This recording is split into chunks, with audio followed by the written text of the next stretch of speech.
नमस्कार दोस्तों, आशा करता हूँ आप सब बहुत अच्छे होंगे। स्ट्रेट ज़ीरो में आपका बहुत बहुत स्वागत है। दोस्तों, इस वीडियो में हम डिस्कस करेंगे पंजाब के जो किसान हैं उनमें क्रॉप डाइवर्सिफिकेशन कैसे होता है। और ख़ासकर दोस्तों, ज़्यादा अगर फसल का जो एक मिनिमम एक्सपोर्टर अगर कोई राज्य है इंडिया का तो वो है पंजाब। और अभी आप सभी देख रहे होंगे कि भारत में किस तरीके से फार्मर प्रोटेस्ट को लेकर के जो अधिकतर पंजाब के किसान जो हैं वो दिल्ली सिंधु बॉर्डर पर यहाँ पे बैठ करके और अपना जो धरना प्रदर्शन सरकार के खिलाफ यहाँ पे दे रहे होंगे। आपने दोस्तों इसके बारे में जरूर समझा होगा कि धरना प्रदर्शन क्यों दे रहे हो। आप सभी जानते हो कि जो एमएसपी को लेकर के और जो फार्मर बिल है उस बिल में प्रॉपर रूप से जो एपीएमसी के द्वारा जो एक गणना की जाती है उसकी जो अनक्लैरिफिकेशंस है वो यहाँ पे किसानों के मन में नहीं है, जिसकी वजह से वो लगातार प्रोटेस्ट कर रहे हैं और सरकार से डिमांड कर रहे हैं कि भैया अपना जो बिल है इसको आप वापस लीजिए और जैसी बाजार व्यवस्था पहले थी आप वैसी ही बाजार व्यवस्था यहाँ पे फिर से लाइए फार्मर्स के लिए। तो दोस्तों, इस वीडियो में हम फार्मर बिल के बारे में नहीं देखेंगे, उसको आप लोग ऑलरेडी समझ चुके होंगे। क्या फार्मर बिल है, क्या एपीएमसी है, क्या आपका एमएसपी है, तो इस सभी के बारे में आप जरूर जान गए होंगे। इस वीडियो में हम डिस्कस करेंगे क्रॉप डाइवर्सिफिकेशन के बारे में, यानी फसलों के विविधीकरण के बारे में कि जो किसान हैं वो फसलों को एक ही साल में कितने कितने प्रकार से यहाँ पे बोते हैं और कितने कितने प्रकार से जो है वो यहाँ पे विविधीकरण अपनी फसल का यहाँ पे करते हैं, जिससे उनको काफ़ी यहाँ पे मुनाफा होता है और उसका जो है बेनिफिट भी उनको यहाँ पे होता है, जिसकी वजह से जो किसान हैं उसी फसलों के ज़रिए फसल की ये गुणवत्ता बनी होती रहती है, फसल की जो क्वालिटी है वो यहाँ पे मेंटेन रहती है और बहुत सारे जो ऐसे फसल से उत्पन्न होने वाले उनको जो कल्टीवेशंस हैं वो यहाँ पे उन्हें मिलते रहते हैं और बहुत सारे जो इनाम हैं एंड बहुत सारे स्ट्रक्चर्स हैं वो भी उनको वहाँ पे प्रोवाइड होते हैं। और इसको बेसिक बढ़ावा देने के लिए हर एक स्टेट की जो गवर्नमेंट है वो भी उनको प्रोत्साहित करते हैं, वो भी उनको बढ़ावा देते हैं। क्योंकि दोस्तों, जब किसी राज्य की फसल क्रॉप का अधिकतर भाग उसकी जीडीपी, उस राज्य की जीडीपी या फिर उस राज्य के इंफ्रास्ट्रक्चर में अगर काम आती है तो वहाँ की सरकार, वहाँ के सरकार के जो शासनकर्ता हैं वो भी उसको यहाँ पे सेलिब्रेट करते हैं और वो भी उनको यहाँ पे काफ़ी ज़्यादा प्रमोट करते हैं। दोस्तों, हम आगे बढ़ें इससे पहले समझ लेते हैं डाइवर्सिफिकेशन क्या कहलाता है। तो दोस्तों, डाइवर्सिफिकेशन आप इसमें इस स्लाइड में आप देख पा रहे होंगे कि दो एक वैल्यू होती है, एक होता है ऑफ फार्म डाइवर्सिफिकेशन, एक होता है on farm diversification. Off farm diversification का अर्थ होता है कि अगर आप कोई फसल बो रहे हो जो कि फसल आपका एक एडिशन है, यानी valuable addition and dietary balance और उसके बाद इनकम जनरेशन, इन तीन में जो है डाइवर्सिफाई प्रोडक्ट को एक रेंज में लिया जाता है, जिससे फसल की वैल्यू क्या है, फसल की डाइटरी क्या है जो कि एक बैलेंस में, और उस फसल से होने वाली इनकम जो है वो कितने बेसिस पर हो सकती है। फॉर एग्जाम्पल, अगर मैं आपको उदाहरण दूं कि अगर कोई व्यक्ति एक वर्ष में गेहूं एक साथ में बेचता है और साथ में बेचता है चने, तो गेहूं और चने में कितनी लागत है दोनों में, और फिर उससे होने वाला जो इनकम है वो कितना यहाँ पे वैल्यूएबल होता है इस क्रॉप्स के जरिए, तो उसको कहते हैं हम ऑफ फार्म डाइवर्सिफिकेशन। इसके बाद अगर हम देखें कि ऑन फार्म डाइवर्सिफिकेशन क्या है, तो एक स्ट्रक्चर की बेस में आप यहाँ पे समझ पा रहे होंगे कि जो क्रॉप है, क्रॉप का एक डाइवर्सिफिकेशन लिया जाता है, यानी एक ही फसल को एक ही साल में दो बार भिन्न भिन्न तरीके से उसको हम बे सकते हैं। उसके बाद जो फील्ड डाइवर्सिफिकेशन है वो यहाँ पे देखा जाता है एंड लैंड डाइवर्सिफिकेशन, यानी जमीनी का विविधीकरण। अगर आप एक ही जमीन पर लगातार एक ही फसल को बोते रहोगे तो उसकी जो गुणवत्ता शक्ति है वो यहाँ पे उतनी प्रॉफिटेबल या उतनी वैल्यूएबल नहीं रहेगी। लेकिन अगर आप फसलों को हेर फेर करके फसलों को व्योम तरीके से अगर आप बोगे तो उस फसल की जो गुणवत्ता है, फसल का जो स्ट्रक्चर है वो आपको मेंटेन रहेगा और उससे आप एक बेहतर और अच्छी क्वालिटी का जो बीज है वो यहाँ पे निकाल सकते हो। अगर हम बात करें एंड फाइनेंशियल की, तो यहाँ पे आप इकोनॉमिकल मैनेजमेंट यहाँ पे इससे बेहतर होगा, यानी ऑन फार्म डाइवर्सिफिकेशन के जरिए जो न्यूट्रिशन डाइवर्सिटी है एंड हेल्थ इश्यूज से जो होते हैं लोगों को, उससे भी यहाँ पे इजाद मिलेगा। क्योंकि दोस्तों, जब फसल हम हेर फेर करके बोएंगे तो उसके अंदर कई बार होता क्या है कि कोई फसल के अंदर कोई एक जेनेटिक मॉडिफाई हो गया। अब वो जेनेटिक मॉडिफाई उस फसल की अगली और उससे भी अगली जो पीढ़ी है उसमें जाके बीज जाता रहेगा। लेकिन अगर आप प्रतिवर्ष बीजों का चेंज करोगे एंड प्रतिवर्ष जो बोने वाला आप खाद है उसमें आप चेंजेस करोगे, कई लोग क्या करते हैं कि एक ही प्रकार का यूरिया, डीएपी, फॉस्फेट इस तरीके के जो उर्वरक है उसका यहाँ पे यूज़ करते हैं, ना कि देसी खाद का। आप उसमें एक वर्ष में देसी खाद का भी यहाँ पे यूज़ करें, तब जाके जो फसल की बेसिक गुणवत्ता है, बेसिक जो इनहेरेंस है, उसकी जो एक इनकम स्टेबिलिटी है वो भी यहाँ पे बढ़ेगी एंड और जो उस फसल की मेन प्रोडक्टिविटी है वो भी यहाँ पे देखने को मिलेगी। अब थोड़ा सा दोस्तों हम आगे समझते हैं कि इसके बेनिफिट्स क्या हैं।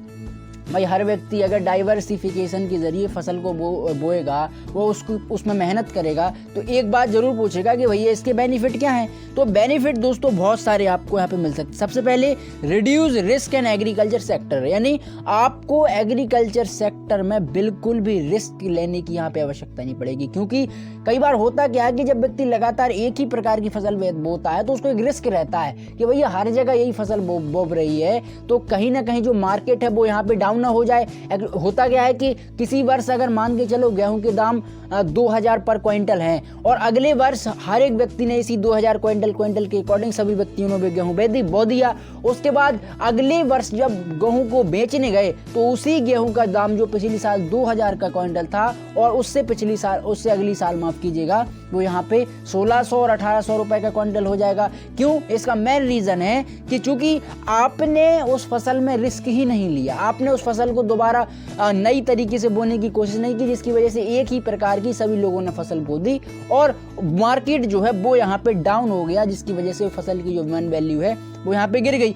फॉर एग्जाम्पल मैं इसका आपको एक उदाहरण देना चाहूँगा। मान के चलो आज के टाइम पे मार्केट में सोने की वैल्यू जो है 40,000 पर 10 ग्राम है और अगर मान के चलो हमारी पृथ्वी पे या हर एक व्यक्ति के पास 100 ग्राम यहाँ पे सोना हो जाए या फिर उससे भी ज़्यादा यहाँ पे सोना हो जाए, तो हर एक व्यक्ति के पास अगर इतना सोना होता तो है ही है, लेकिन मार्केट में इसकी अगर वैल्यू देखें तो वो वैल्यू नीचे गिर जाएगी। क्योंकि जब हर एक व्यक्ति के पास प्रॉपर और स्टेबल रूप से कोई एक मुद्रा हो या फिर कोई एक धातु हो, उस धातु में आपका सोना भी आता है, अगर वो होगा तो मार्केट जो है वो डाउन कर जाएगा, उसकी जो वैल्यू है वो अप नहीं जाएगी, ओनली फॉर डाउन या फिर स्टेबल रहेगी। तो इसका एक नेगेटिव पॉइंट यहाँ पे होता है। इसके बाद दोस्तों एडिशनल एम्प्लॉयमेंट अपॉर्चुनिटी, यानी आपको उसमें अपॉर्चुनिटी दिखेगी कई प्रकार के रोजगारों की, क्योंकि जब आप उसमें नए तरीके से फसल एंड कई प्रकार की जो क्रॉप्स है उसको हेर फेर करके बोगे तो उसका जो मास प्रोडक्शन है वो बढ़ेगा, साथ में आपकी एम्प्लॉयमेंटी एंड जमीन की जो गुणवत्ता है वो भी यहाँ पे इंक्रीज होगी। And then high level income, उसमें आपको हाई लेवल इनकम तो भैया होने ही वाली है, क्योंकि जब आप फसल को अच्छे और नई गुणवत्ता के साथ बोगे तो आपको इनकम तो जनरेशन मिलेगा ही मिलेगा। क्योंकि दोस्तों किसी ने बहुत अच्छी एक बात की है कि हमेशा दूसरों से थोड़ा हट के सोचो, तभी जाके आप स्टेबल और एक बेहतर प्रोडक्टिविटी समाज में हो या मार्केट में हो आप उसको दे पाओगे। इसके बाद दोस्तों हेल्प इन ओवरकम पॉवर्टी, यानी अगर आप जो गरीबी है उससे भी आप आज़ाद पाओगे, देन जो आपकी सोसाइटी और समाज में बहुत सारे ऐसे ओवरकम पॉवर्टी हैं उसको भी आप यहाँ पे दूर कर पाओगे, उसको भी आप यहाँ पे मेन स्ट्रीम में यहाँ पे ला पाओगे। तो दोस्तों ये सबसे बड़ी एक मेन यहाँ पे जो इसके जो बेनिफिट्स हैं यहाँ पे डाइवर्सिफिकेशन के वो आपने यहाँ पे देखे। नेक्स्ट दोस्तों हम देखते हैं कि पंजाब स्टेट में मेनली यहाँ पे मोनोकल्चर तरीके से फसल को बोया जाता है। यानी अगर हम देखें मोनोकल्चर का अर्थ होता है कि कई प्रकार से, जैसे एक ही साल में आप गेहूं की खेती कर सकते हो, देन आप चने की, धान की, कई प्रकार की, और उसी भूमि का जो प्रोडक्टिव एरिया है उसको आप एक बेहतर तरीके से स्टेबलाइज कर सकते हो। तो दोस्तों जो क्रॉप का एरिया है, अगर हम एक स्टेबल एक आंकड़े की बात करें तो 73.80 लाख हेक्टेयर में ऑलमोस्ट आउटकम, इसमें सबसे ज़्यादा जो किसानों ने है वो यहाँ पे पेडी एंड वीट की जो खेती वो यहाँ पे की है। तो ये सबसे बड़ी एक प्रोडक्टिविटी की बात है, और खासकर जो पंजाब के किसान हैं उन लोगों ने इस पर काफ़ी बेहतर एक अपना इंटरफेस और अपना एक जो मेन स्ट्रीमल है वो यहाँ पे किया। और खासकर दोस्तों इससे वेरिएशन प्लांटेशन हमें देखने को मिलेगा। ऑलरेडी अगर ग्रीन रेवोल्यूशंस की बात करें एंड बीट की वैरायटी, गेहूं की कई प्रकार की वैरायटीज़ हैं, उसमें यहाँ पे इजाफा हुआ। और उन वैरायटी में दोस्तों कल्याण, सोना एंड सोनालिका जैसे जो बीज हैं, खासकर ये दोनों गेहूं के यहाँ पे बीज वैरायटी माने जाते हैं, जो कि काफ़ी गुणवत्ता वाले क्वालिटी के बीज यहाँ पे होते हैं। इनको आप जरूर नोट कर लीजिएगा, कल्याण, सोना एंड सोनालिका। तो इनको यहाँ पे एक बेहतर प्रोडक्टिविटी के साथ भी इनको जो किसान है वो यहाँ पे एक्सपेंड करते हैं। उसके बाद दोस्तों कई प्रकार की जो दालें हैं, अगर हम बात करें 1961 से लेकर के